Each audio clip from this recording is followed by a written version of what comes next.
सी programming में जब हमारा कोड बहुत बड़ा होने लगता है तो हम सारा कोड एक ही फाइल में नहीं लिखते हैं। हम उसके लिए क्या करते हैं, अलग अलग फाइल्स बनाते हैं। लेकिन जब एक बड़ी प्रॉब्लम उसमें हमें दिखाई देती है कि एक फाइल के वेरिएबल को दूसरी फाइल में कैसे एक्सेस करें, ठीक है, कैसे यूज करें, तो वो कैसे यूज हम कर पाएंगे, वो उसके लिए हमारी एंट्री होती है यहाँ पे एक्सटर्न कीवर्ड की। ठीक है, तो आज की इस वीडियो में हम बात करेंगे इस एक्सटेंड कीवर्ड पे कि एक्सटेंड कीवर्ड क्या करता है। ठीक है, एक्सटेंड कीवर्ड का जो मेन काम है वो ये है कि मान लीजिए आपके पास मल्टीपल फाइल्स है। ठीक है, एक प्रोजेक्ट की फाइल 1, फाइल 2, फाइल 3। ठीक है, अब आपने कोई वेरिएबल इस फाइल में डिक्लेयर करा।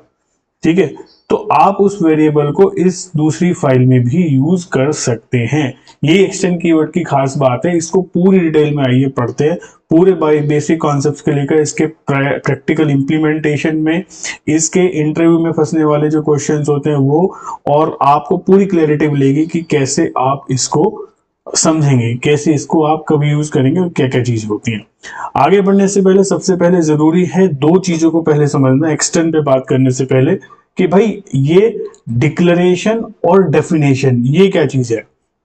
देखिए, बहुत लोग कंफ्यूज रहते हैं कि डिक्लेरेशन क्या है, डेफिनेशन क्या है। तो मैं बता दूं, डिक्लेरेशन का मतलब है, डिक्लेरेशन का बेसिकली मतलब ही यह है कि कंपाइलर को बताना कि ऐसा कोई वेरिएबल एग्जिस्ट करता है। ठीक है, उसको कहते हैं डिक्लेरेशन। ठीक है, यानी कि उसको हम कोई मेमोरी में स्टोर नहीं करा रहे हैं, हम सिर्फ डिक्लेयर कर रहे हैं कि ऐसा कोई वेरिएबल एग्जिस्ट करता है। आगे चल के यदि आपको कोई ऐसा वेरिएबल मिलता है तो कंपाइलर उसको लेके कंफ्यूज ना हो। डेफिनेशन का मतलब है कि जो आपने वेरिएबल ऊपर डिक्लेयर किया है या फाइल में डिक्लेयर किया है, उसको आप जब मेमोरी स्पेस एलोकेट कर देते हैं, जब मेमोरी मिल जाती है, वो होता है डेफिनेशन। ठीक है, यानी कि डिक्लेरेशन सिर्फ ये होता है कि आप ये बता रहे हो कि भाई कंफ्यूज मत होना, ऑलरेडी ऐसा वेरिएबल हम यूज करेंगे। जब आप उसे मेमोरी दे देते हैं तो वो हो जाता है आपका डेफिनेशन। यानी कि डिक्लेरेशन के केस में मेमोरी एलोकेट हो जाती है, डेफिनेशन केस में मेमोरी स्पेस जो है एलोकेट हो जाता है। डिक्लेरेशन में माफ कीजिएगा, मेमोरी एलोकेट नहीं होती है। ठीक है, डिक्लेरेशन आप किसी भी वेरिएबल का मल्टीपल टाइम मल्टीपल जगह कर सकते हैं, लेकिन जो डेफिनेशन होगी, जो मेमोरी मिलेगी, वो सिर्फ एक ही बार मिलेगी, वन टाइम। ठीक है, तो एक्सटेंड को समझने से पहले ये जरूरी था कि हम ये समझें कि डिक्लेरेशन और डेफिनेशन क्या है। ठीक है, आई होप कि समझ में आ गया होगा कि डिक्लेरेशन का जो बेसिक मतलब है वो यही है कि कंपाइलर को सिर्फ ये बताना कि ये इन्फॉर्म करना है कि इस डेटा टाइप का, से इन डेटा टाइप का कोई एक वेरिएबल, एक्स नाम का वेरिएबल हम आगे जो है यूज करेंगे। ठीक है, लेकिन उसको हमने मेमोरी एलोकेट नहीं करी है। लेकिन डेफिनेशन के केस में ये होता है कि वेरिएबल को सच में हम क्रिएट करना है और उसके लिए हम मेमोरी भी एलोकेट करेंगे। ठीक है, अब जो एक्सटेंड कीवर्ड की अब बात करें तो एक्सटेंड कीवर्ड का जो मेन काम है वो है वेरिएबल को सिर्फ और सिर्फ डिक्लेयर करना। ठीक है, एक्सटेंड कीवर्ड का मेन काम यही है कि वेरिएबल को डिक्लेयर करना, डिफाइन करना नहीं है। ये कंपाइलर को सिर्फ ये बोलता है कि भैया एक वेरिएबल यहां नहीं या बाहर कहीं पे डिफाइन ऑलरेडी हो चुका है, तुम बस एरर मत देना। ठीक है, लिंकर उसे अपने आप ढूंढ लेगा। मान लीजिए आपने कोई वेरिएबल डिक्लेयर करा, ठीक है, उसको लेकिन आपने डिफाइन नहीं करा, तो उसको एक पहले कंपाइलर को इन्फॉर्म कर देता है किस तरीके का वेरिएबल मैं यूज करूंगा, तुम बस एरर मत देना। लिंकर जो है उसको अपने आप ही ढूंढ लेगा। ये इसका मेन काम है। ठीक है, अब इसको देखते हैं, इसका जो ऑब्जेक्टिव है, मेन काम क्या है। पहला, दो मुख्य काम है इसके। पहला काम है कि सेम फाइल में एक्सटेंड का यूज करते हुए होस्टिंग करना। ठीक है, मतलब पहले आप ये समझ लीजिए, इसका ये है कि सी लैंग्वेज में जब आप कोई भी कोड पास करते हैं तो ऊपर से नीचे की तरफ रन होता है। ठीक है, सी लैंग्वेज में जब हम कोई भी कोड लिखते हैं तो कब होता है, ऊपर से नीचे की तरफ रन होता है। ठीक है, अगर मैं मेन फंक्शन के अंदर एक ऐसे वेरिएबल को प्रिंट करूं जो मेन के नीचे डिफाइन है, ठीक है, तो कंपाइलर एरर देगा। लेकिन यदि मैंने उस वेरिएबल के आगे एक्सटर्न लिख दिया तो एरर नहीं देगा। मान लीजिए, सपोज करिए कि यहाँ पे हमने, ऐसा होता है प्रोग्राम, हमने यहाँ हेडर फाइल लिखी, मेन लिखा और इन टेक्स्ट कर दिया, लेकिन इसको यहाँ पे कहीं भी हमने सिर्फ यहाँ पे डिक्लेयर किया है, यहाँ पे कहीं भी हमने डिफाइन नहीं किया है, इसको मेमोरी एलोकेट नहीं करी है। मेमोरी एलोकेट करी है बाद में, जब ये ब्रैकेट्स हमारे बंद हो गए हैं, स्कोप इसका खत्म हो गया है, तो यहाँ पे ऐसे केस में क्या दे देगा, आपको एरर दे देगा। लेकिन यदि यही चीज आप क्या करते, यदि यहाँ पे आप इससे पहले एक्सटर्न लिख देते हैं, जैसे कि इस प्रोग्राम में लिखा है, तो वो आपको एरर नहीं देगा। लिंकर अपने आप बाद में जाके ढूंढ लेगा, क्योंकि आपने ऑलरेडी डिफाइन कर दिया कि भाई एक्सटर्नल लिंकेज है, कहीं ना कहीं जो है इसको हमने डिफाइन करा हुआ है, वहां पे जाके आप देख लीजिए। ठीक है, आप चाहो तो मैं इसको आपके साथ एक बार प्रोग्राम में और अच्छे से इसको समझाता हूं आपको, ठीक है, ताकि आपको क्लियर हो जाए। जब भी आप कोई प्रोग्राम बनाते हैं तो सबसे पहले आप लिखते हैं हेडर फाइल। ठीक है, तो stdio.h हमने हेडर फाइल लिखी, फिर हमने लिखा मेन। ठीक है, ठीक, main is the entry point. ठीक है, जहां पे आपका कोई भी प्रोग्राम स्टार्ट होता है, सी का प्रोग्राम।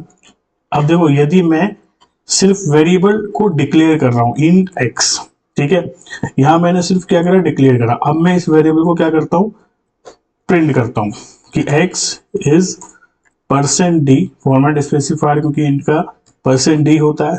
ठीक है, और फिर रिटर्न 0। ठीक, देन ब्रैकेट बंद। अब यदि मैं इसको रन करूंगा प्रोग्राम को, ध्यान से देखिएगा, यदि मैं इस प्रोग्राम को रन करूंगा तो ये मेरे को एक एरर दिखा रहा है। ठीक है, दिखा रहा है x की कोई भी एक वैल्यू, ये अपने आप ही रैंडम वैल्यू असाइन कर दी और एरर दिखा दिया। लेकिन यदि, क्योंकि मैंने यहाँ पे इसको डिफाइन नहीं करा है, लेकिन यदि मैं इसको पहले ही यहाँ पे एक्सटर्न करके डिफाइन करता कि एक्सटर्न इंट एक्स, यानी कि ये कहीं ना कहीं यहाँ पे मैं डिफाइन कर रहा हूँ, आप कंफ्यूज मत होइएगा, कंपाइलर ये बोल रहा है कि आगे मैं इसको डिफाइन कर दूंगा, यहाँ डिक्लेयर कर रहा हूँ, आगे इसको डिफाइन कर दूंगा। ठीक है, आगे मैंने इसको यदि मान लीजिए वैल्यू दे दी 100। ठीक है, और अब मैं इसको यदि रन कराता हूँ, ठीक है, अब मैं इस प्रोग्राम को रन कराता हूँ, तो देखिए यहाँ पे ये आपको आउटपुट दे रहा है कि x इज 100।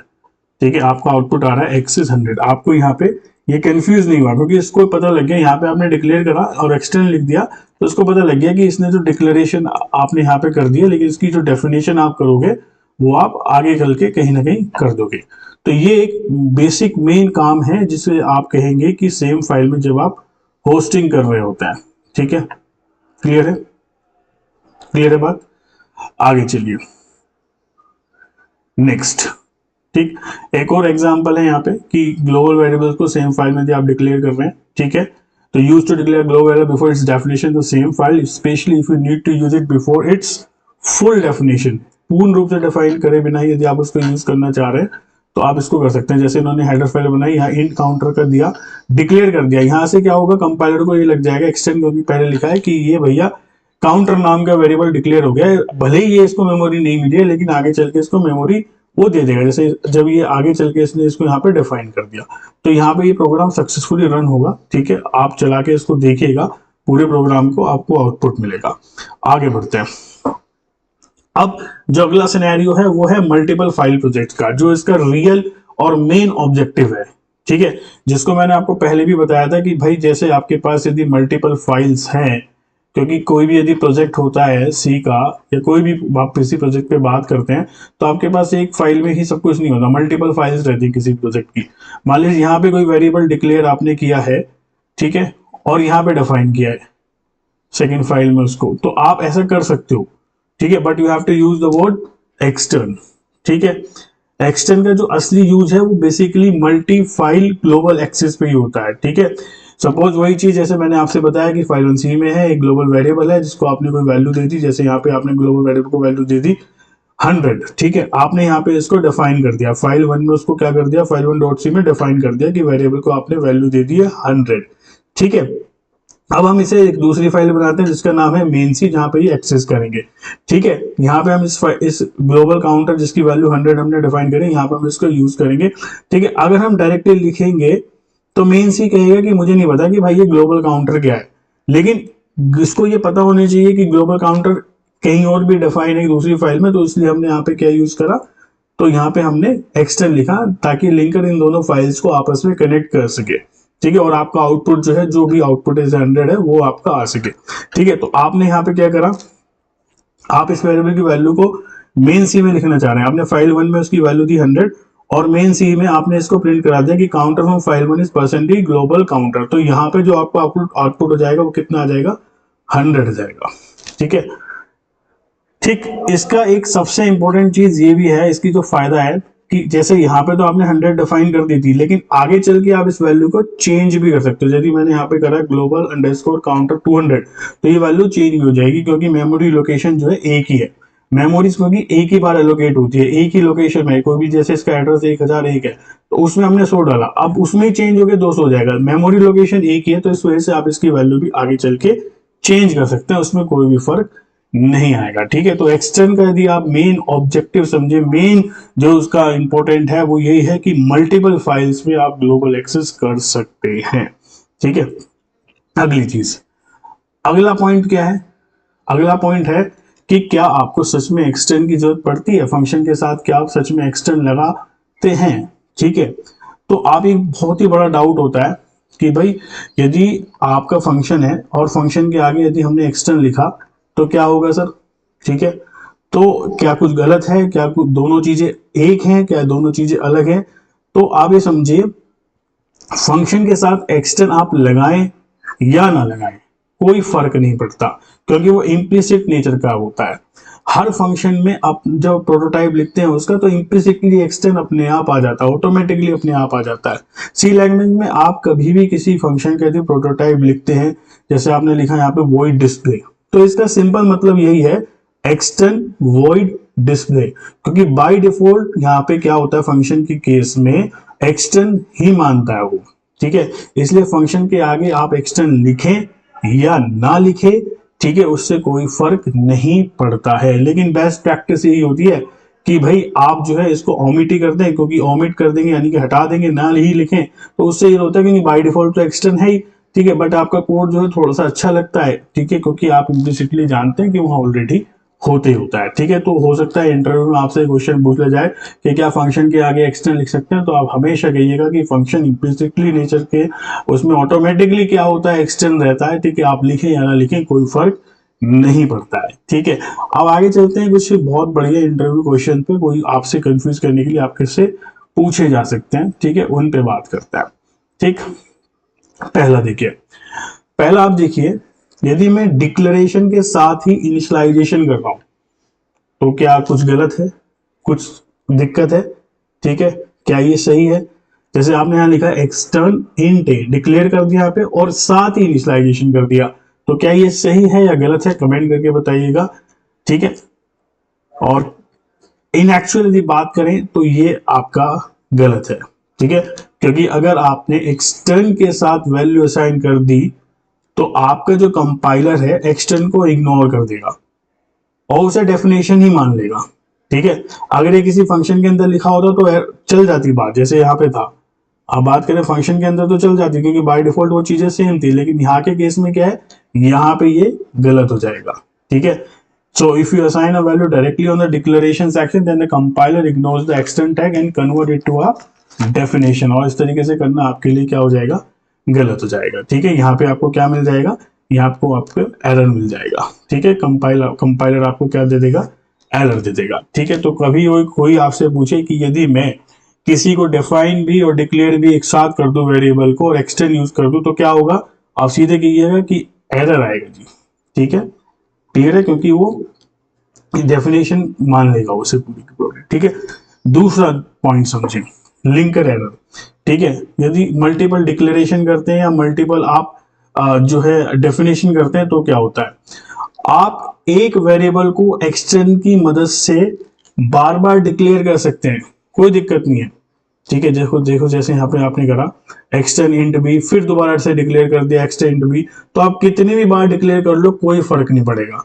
लेकिन यदि उसे एक बार मेमोरी मिल गई, ठीक है, एक बार आपने उसे डिफाइन कर दिया तो उसे आप बार बार डिफाइन नहीं कर सकता है।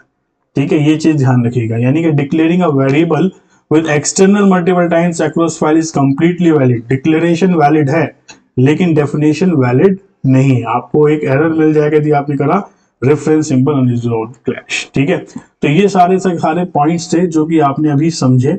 अभी आपने समझा कि हम एक्सटेंड का यूज बेसिकली करते हैं डिक्लेयर करने के लिए, वो मेमोरी एलोकेट नहीं करता है। ठीक है, दूसरा आपने समझा कि एक फाइल के ग्लोबल वेरिएबल को दूसरी फाइल में एक्सेस करने के लिए आप एक्सटेंड का यूज करते हैं।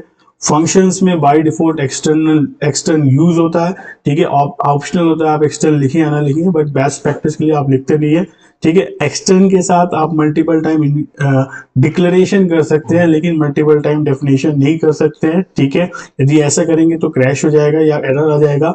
एक्सटर्न के साथ इनिशियलाइजेशन करने पे आप डिक्लेरेशन, इनिशियलाइजेशन करने पे आप डेफिनेशन नहीं कर सकते हैं, ठीक है। तो ये सारे पॉइंट्स थे। I hope you like the session and don't forget to like, share and subscribe.